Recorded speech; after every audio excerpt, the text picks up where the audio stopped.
Estamos começando mais um Direito Sem Fronteiras. Muitos crimes em diferentes países têm sido solucionados com a ajuda de bancos de dados que contêm informações genéticas. Mas para que esse material possa ser usado, existem regras. Como esses sistemas funcionam e o que está previsto no âmbito internacional? É sobre isso que vamos falar no Direito Sem Fronteiras desta semana. Para debater o tema, eu recebo a professora de Direito Civil e Bioética, Maria Heloísa Cavalcante, e também o professor de Direito Internacional e assessor especial da Presidência do Supremo Tribunal Federal, Tiago Sorrentino. Quero aqui agradecê-los pela presença. Muito obrigado por aceitar o nosso convite para participar desse debate. Um tema bastante interessante, né? Mas antes de iniciarmos aqui a nossa conversa, eu gostaria de convidá-los para assistir, acompanhar uma reportagem feita pela nossa equipe. Vamos ver.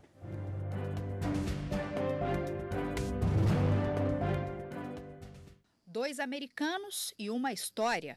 Uma pena de 70 anos. Condenado por estupro, William Gregory conseguiu provar sua inocência depois de 7 anos numa cadeia. Caso semelhante aconteceu com James Bain. Em 1974, ele foi julgado e condenado à prisão perpétua pelo sequestro e abuso de um menino de 9 anos. William e James conseguiram mudar a história de suas vidas com a ajuda de análises e testes de DNA. A prática vem ganhando espaço como prova em julgamentos e tem tirado muitos inocentes da prisão. O sistema norte-americano é coordenado pelo FBI e em 2012, por exemplo, ajudou a polícia americana em cerca de 200 mil investigações. Boa parte dos países membros da União Europeia também permite a coleta de DNA em processos criminais. Aqui no país, um banco de dados também está sendo construído. Em 2012, a Lei 12.654 criou as regras para a utilização dessas informações. Com a ajuda de ações como o Projeto Inocência, muitos condenados ganharam o direito à liberdade. Desde a sua fundação, em 1992, foram mais de 300 pessoas inocentadas nos Estados Unidos com o auxílio do teste de DNA. O banco de dados genéticos é outra fonte responsável por evitar condenações equivocadas e auxiliar as autoridades norte-americanas na solução de crimes. Ele contém informações do material biológico de condenados, de suspeitos e também do material encontrado nas cenas dos crimes para obtenção de um perfil genético, que ao ser cruzado pode levar ao reconhecimento do autor. O presidente da Associação Brasileira de Criminalística afirma que o Brasil ainda precisa de muito treinamento para gerenciar esse método e de ações que permitam o avanço desse banco de dados genéticos. Mas ele é enfático ao constatar a eficácia do recurso que tem ajudado cada vez mais a justiça. Hoje não tem método mais eficaz para identificar um ser humano do que o DNA. Existem exames de DNA hoje que já conseguem diferenciar gêmeos idênticos. Que aí começou-se a perceber que não são tão idênticos assim. Existem erros de transcrição, né, de uma pessoa para outra, e esses erros de transcrição no código genético é que dão essa diferenciação. Desde quando passou a ser não só estudado, mas a ter esse resultado positivo e a utilização dessas técnicas de DNA para a identificação? Desde quando? Desde que a molécula de DNA foi descrita pelos biólogos Watson e Crick em 1953, nós tivemos um olhar, vamos dizer assim, mais crítico para a utilização do material que a gente conseguiria obter, sob o ponto de vista biológico dos seres humanos, na sua identificação. Inicialmente, nós usamos mais com finalidade de pesquisa, finalidade médica, que pudessem nos permitir tratamentos médicos mais eficazes. Nós estávamos vivendo o apogeu do câncer, uma doença que no século passado surgiu como sendo um mal do século, e a descoberta da molécula de DNA se apresentou como um horizonte novo para a utilização, em especial na área médica. Depois, à medida que as pesquisas foram avançando, ainda no século passado, ficou demonstrado que a molécula de DNA ela tinha várias funções, porque ela contém informações que são muito peculiares a cada um de nós, tanto que na biologia a gente chama isso de processo de individualização, que é capaz de diferenciar até os gêmeos. Quando o direito percebeu a ferramenta e a tecnologia começou a se apresentar cada vez com técnicas mais detalhadas. Nós tivemos ainda no final do século passado o projeto Genoma Humano, que envolveu exatamente, envolveu o mundo inteiro, inclusive laboratórios brasileiros, e o direito então começou a perceber que poderia ter também uma utilização na área forense. Nós tivemos aí então casos como lá na Inglaterra. Sim, a partir da década de 80, se começou a aventar a possibilidade de utilização do material genético, do DNA, não apenas para fins de identificação, mas também para fins de investigação criminal, na ciência forense. Então, a partir de 1985, se desenvolveram métodos mais eficientes e também do ponto de vista econômico não tão caros, e passaram a ser utilizados. Me parece que o primeiro caso, a primeira investigação criminal, a primeira condenação bem-sucedida, fundamentada em exame de DNA na Inglaterra, ocorreu na Inglaterra no ano de 88, 1988. Duas meninas, né? Sim, que foram alvo de assalto, sequestro, violência sexual, e foram assassinadas, né? Foram mortas. E se conseguiu chegar ao criminoso por meio do exame de DNA. Na época, não havia uma norma que obrigasse esse exame na Inglaterra. Foi feita uma investigação inicialmente voluntária, depois com auxílio de testemunhos, e finalmente se chegou a esse criminoso, essa pessoa que foi acusada e foi condenada à prisão perpétua lá. Quando é que o judiciário brasileiro começou a se dar conta dessa possibilidade, não para utilização aí em geral no judiciário, né? Porque a gente ouvia muito falar para comprovação de paternidade. Sim. Na verdade, o que despertou bem na área jurídica a questão do uso na prática forense foram questões de direitos humanos, porque ficaram alguns jornalistas, inclusive investigativos, começaram a identificar que haviam muitas condenações e que elas não estavam embasadas em testes muito confiáveis. E aí começaram a fazer levantamentos e isso acabou provocando o direito na utilização dessas técnicas. Então, a gente tem aí não só a área médica, mas a gente tem também a interferência de outros setores da sociedade, fazendo a provocação no direito para a utilização dessa prática.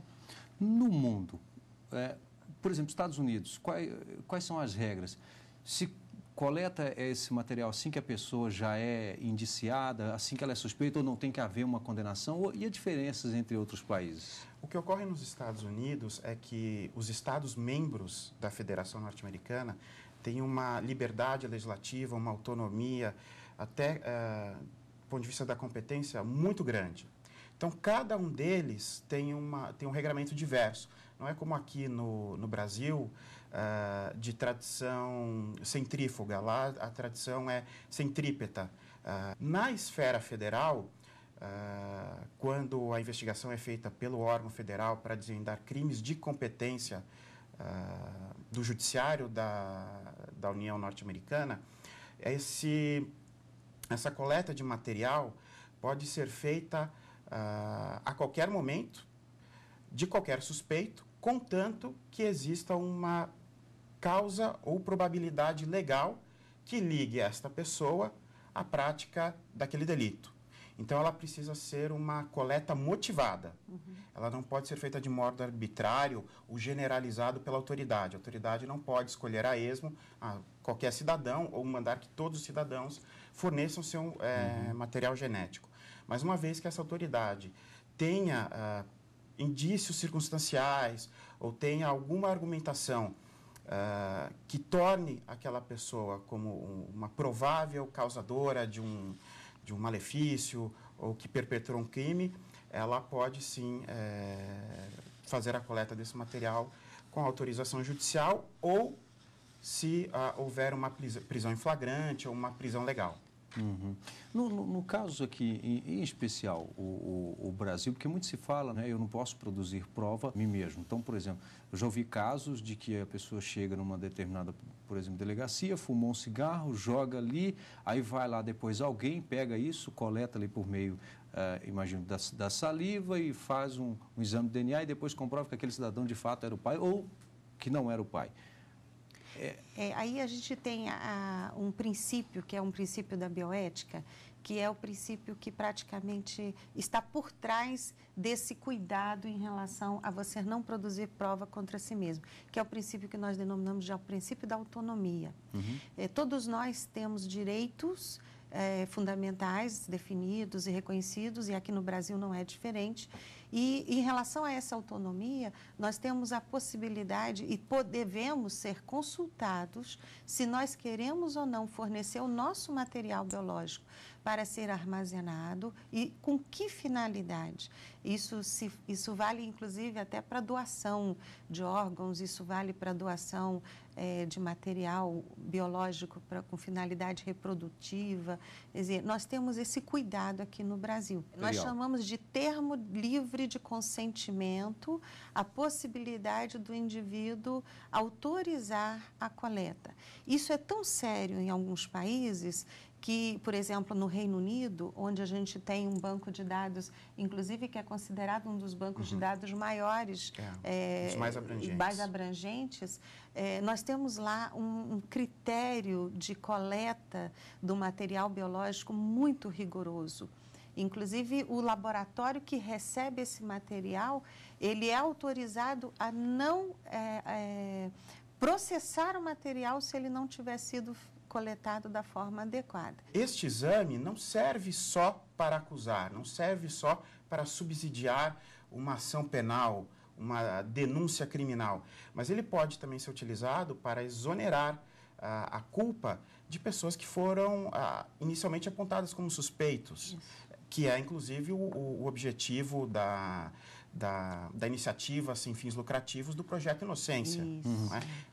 Projeto Inocência, inclusive, nós vamos falar daqui um pouquinho. Nós vamos agora a um rápido intervalo, daqui um pouquinho nós estaremos de volta para darmos continuidade a essa discussão, um tema bastante interessante aqui no Direito Sem Fronteiras desta semana. Já já a gente volta.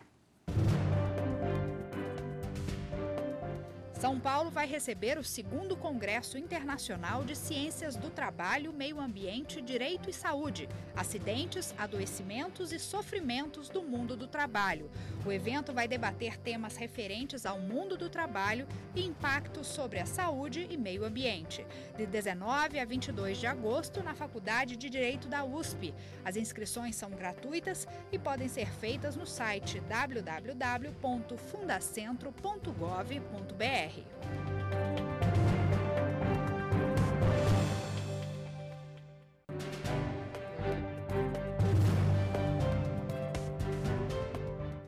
Estamos de volta com o Direito Sem Fronteiras e no programa desta semana estamos conversando sobre o uso de dados genéticos na solução de crimes. Professor Tiago, nós conversávamos no finalzinho do bloco anterior sobre os aspectos da utilização, da obrigação ou não desse material por parte do judiciário nos Estados Unidos. Agora, nós temos outros países que utilizam. Quais aí os modelos mais interessantes no mundo para desvendar, incriminar ou até mesmo absolver? Nós temos inúmeros modelos. É muito difícil encontrar um modelo padrão, um tratado padrão que traga regras aplicáveis de forma homogênea. Normalmente, as legislações internacionais se preocupam com 3 momentos. Primeiro, o momento da coleta, saber quando essa coleta pode ser feita, se pode ser feita ainda que se oponha a pessoa que está sendo investigada ou a pessoa que foi condenada por um crime. Em segundo lugar, a forma como essas informações devem ser tratadas. Então, se essas informações só podem ser utilizadas para finalidades de investigação criminal ou se podem ser utilizadas para outras finalidades, como, por exemplo, identificação de restos mortais ou busca de pessoas desaparecidas, como a professora estava lembrando também, em casos de adoções forçadas, que ocorreram em alguns países, como no Chile. Na época da ditadura do Pinochet, né? Em que houve as adoções, pessoas eram retiradas dos seios de suas famílias, né? Então, esse é o segundo momento. E o terceiro momento, também é muito importante na definição da legislação, é o que fazer com as amostras coletadas e com os próprios registros. Esse elemento de tempo é essencial. Sim. Nós não podemos manter o material indefinidamente, porque é como se você estivesse condenando aquela pessoa ou expondo aquela pessoa a uma vulnerabilidade em relação a outras informações que estão armazenadas no material genético dela e que devem ser preservadas em face do princípio da autonomia, em face do princípio da privacidade, né, professor? Não só a privacidade do próprio indivíduo, mas até de membros de sua família. Também. Porque essas informações genéticas podem ser utilizadas, por exemplo, para traçar perfis de probabilidade de uma pessoa ter algum tipo de doença. Ou então, para afastar relações de paternidade. Isso pode trazer consequências muito graves para o Daí a questão da vulnerabilidade. Né? E cada país trata com relação a esse tema de forma diferente? De forma absolutamente tempo, diferente. Né? Não há uma regra geral. Há países que determinam a guarda, a permanência desse material de modo ilimitado, não há nenhuma restrição. E abrangente, né, professor? Quer dizer, a pessoa não precisa consentir. Não. E a coleta é feita. E o interessante é que alguns mantêm não só as amostras, como os registros. Porque o que ocorre? São coisas diferentes. Se é feito o registro, eu tenho as informações para identificar a pessoa, mas não necessariamente eu tenho essas outras informações para traçar o perfil genético, o que eles dizem de perfil somático ou perfil comportamental. Só consigo fazer isso a partir da amostra. Se a amostra já é descartada, eu pelo menos preservo aquela pessoa contra o risco da informação depois ser utilizada para outras finalidades. Há uma desvantagem, há um revés, que sem a amostra, lá na frente eu não consigo mais fazer contraprovas, outros testes. Muito interessante a colocação que você havia feito, como, por exemplo, na forma de coleta, nós vemos alguns filmes ou em alguns seriados, uma pessoa é interrogada, aí se oferece a ela uma bebida ou ela fuma um cigarro, depois aquilo é jogado fora e é descartado. A forma de coleta é essencial, porque eu preciso garantir que o que vai sair refletido naquele exame, o registro do exame, realmente parta de uma fonte confiável e tenha sido feito pelo método adequado. Eu, como juiz, como julgador, se me é apresentada uma prova e se indaga de onde veio essa coleta, e me dizem, veio de uma lixeira, como é que eu vou ter a certeza, a tranquilidade cognitiva para vincular aquilo que me disseram que veio de uma lixeira a amostra que, por sua vez, está identificando um acusado, um suspeito. Então, esse regramento da forma de coleta, cadeia de custódia, métodos, ele é tratado com muito rigor em boa parte da legislação mundial, seja dos Estados Unidos, Canadá, Reino Unido, Inglaterra, Reino Unido, Eslovênia, Finlândia. Professora, aí, do ponto de vista da bioética, não há uma referência, um padrão para que isso ocorra? No âmbito internacional, mesmo a gente tendo um documento como esse documento da Declaração da Bioética e dos Direitos Humanos, isso não pode, ou isso não tem um poder coercitivo. Isso quer dizer, não pode ser usado de forma taxativa pelos países, porque nós temos que considerar que cada país tem a sua soberania e ele tem um sistema legal construído a partir de seus costumes, a partir de da própria cultura, né, da própria construção histórica. Então, mesmo a gente tendo essa normativa internacional, ela não tem esse poder de coerção. E aí os países... Ela é uma referência, mas não necessariamente uma regra.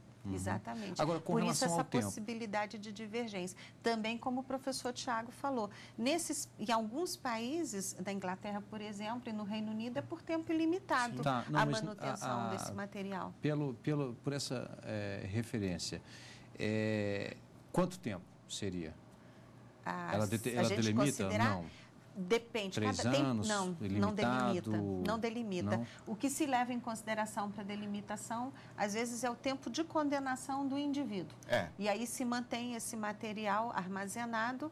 E aí, só complementando o que o professor estava falando, o que muitos países mantêm armazenado é o que nós chamamos de perfil genético, que é diferente de material genético. Que é o que eu chamei de amostra. Ele é como se fosse assim, um traçado, só com números e com sequências que vão identificar o indivíduo, mas não necessariamente vai expô-lo em relação a questões de doenças familiares ou até comprometimento para outras finalidades, como o professor estava levantando. Aqui no Brasil, por exemplo, a legislação, nesse ponto, me parece bastante adequada.